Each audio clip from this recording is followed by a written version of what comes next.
नंद का लाला छोटा सा ग्वाला, कृष्ण हमारा सबका दुलारा।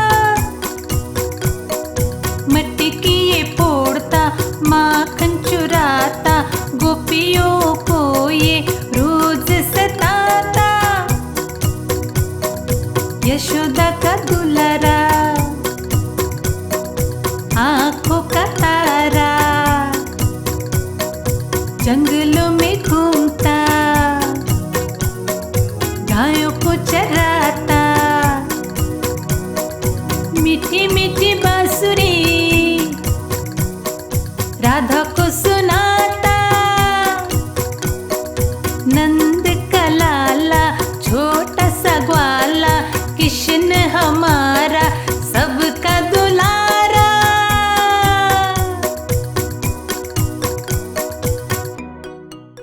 नन्हे कृष्ण माखन चोर। नन्हे कृष्ण, उनके भाई बलराम और उनके मित्र सारा दिन यहाँ वहाँ भागते और गांव में भटकते रहते। कृष्ण और उनके मित्र अपने सिर पर पानी से भरा मटका लेकर जाने वाली कन्याओं को परेशान करते थे। कृष्ण अपनी गुलेल लेकर उन कन्याओं के मटकों को तोड़ देते और यही देखकर कृष्ण और उनके मित्र आनंदित होते। वो बहुत ही नटखट और शरारती थे। कृष्ण की माताजी यशोदा माँ को गांव के कई लोग शिकायत करने आते कि कृष्ण कितने शरारती हैं।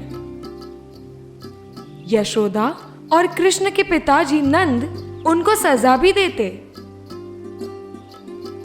एक बार कुछ कन्याएं नदी किनारे कपड़े धो रही थी।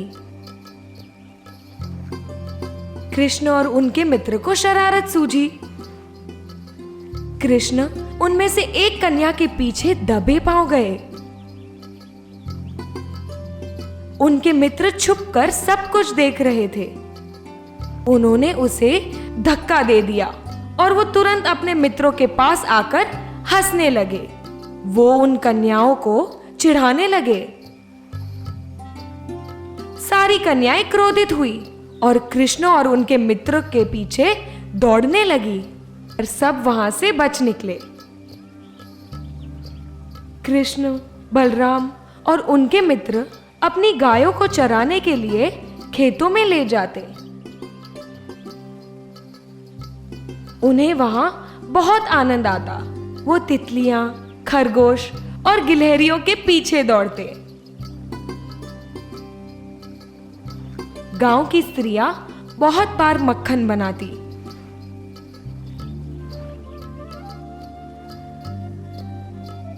कृष्ण को मक्खन अति प्रिय था।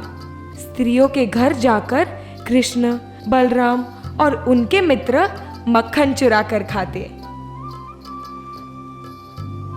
कृष्ण के मक्खन चुराने वाली बात संपूर्ण वृंदावन में प्रसिद्ध थी। एक दिन एक स्त्री ने ताजा मक्खन बनाया था।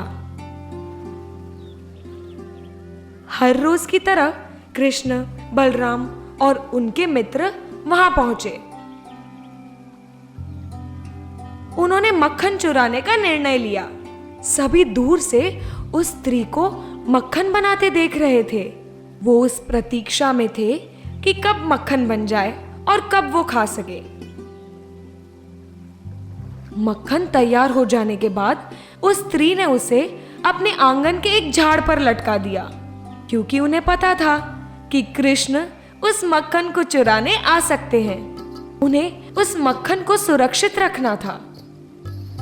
कृष्ण ने अपने मित्रों से कहा, चलो मक्खन तैयार है, चलो जाकर खाते हैं।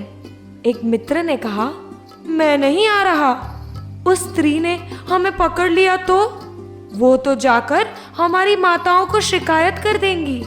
कृष्ण ने कहा, घबराओ मत, कुछ नहीं होगा, हम दबे पांव जाएंगे।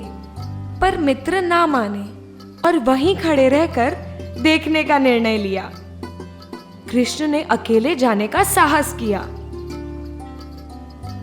वो घर के पास पहुंचे और यहाँ वहाँ देखने लगे, जिससे उन्हें पता चले कि कोई देख रहा है या नहीं। फिर वो छलांगे मारने लगे, जिससे वो पेड़ पर लगे मटके को पकड़ सके। पर बहुत बार कोशिश करने के बाद भी वो मटके को ले नहीं पाए। कृष्ण ने अपने मित्रों को बुलाकर उन्हें मदद करने को कहा। पहले तो वो घबराए हुए थे, पर फिर मान गए। सब धीरे से कृष्ण के पास गए। कृष्ण ने कहा, मेरे पास एक तरकीब है। मैं अकेले उस मटके के पास नहीं पहुंच पा रहा, इसलिए आप सभी मिलकर एक त्रिकोण बनाना। फिर मैं उस त्रिकोण पर चढ़कर मटका ले लूंगा। सभी मित्र तैयार हो गए। फिर कृष्ण सबकी मदद से ऊपर चढ़े और मटका ले आए।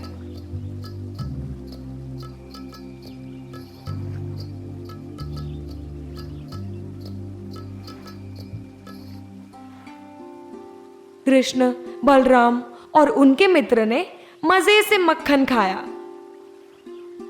कुछ देर बाद वो स्त्री बाहर आई और उन्होंने सभी को माखन खाते हुए देख लिया। वो चिल्लाई और उनके पीछे भागने लगी, पर कृष्ण और उनके मित्र वहां से तेजी से भाग निकले।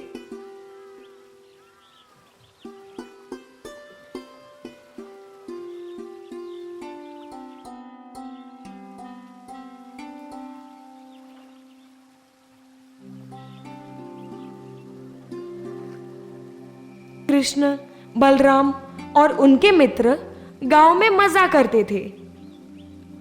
संपूर्ण विश्व में लोग गोकुलाष्टमी त्योहार, जो श्री कृष्ण जन्माष्टमी के नाम से प्रसिद्ध है, वो कृष्ण के जन्म का जश्न मनाने के लिए है। दही हांडी या उत्लोत्सव एक त्योहारिक बनाव है और लोग उसे एक साथ एक मनोरंजन के हिसाब से भी मनाते हैं। दही हांडी हर साल कृष्ण जन्माष्टमी के बाद अगस्त या सितंबर में मनाया जाता है। दोस्तों, अगर आपको ये वीडियो पसंद आया हो तो इस वीडियो को लाइक कीजिए, शेयर कीजिए और हमारे चैनल को सब्सक्राइब कीजिए और बेल आइकन दबाना मत भूलना।